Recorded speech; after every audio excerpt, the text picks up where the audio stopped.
Hello everyone, in today's video we're going to look at generating an Excel template in Priority. For the purposes of this video, we'll be using the pot availability report. This feature is however available on other reports as well. First we run the report in question, then we'll click on Download as Spreadsheet and Design Excel Template. We can then give the template a name and click New. It'll then run the report in order to download the data. We can enter the parameters as required, click OK, and that will then download the required file for us.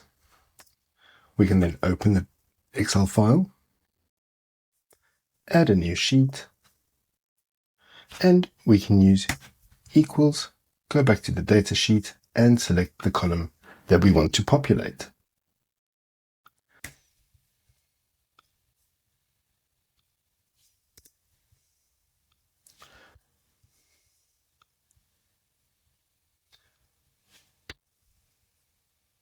We can also add formulas in our template. To do this, we just add the required formula and filter this down. Once we're done setting up our template, we can save the file as a Excel template file. Choose the type of file, Excel template, and save. Once our template has been saved, we can close Excel, go back to Priority, and import our template.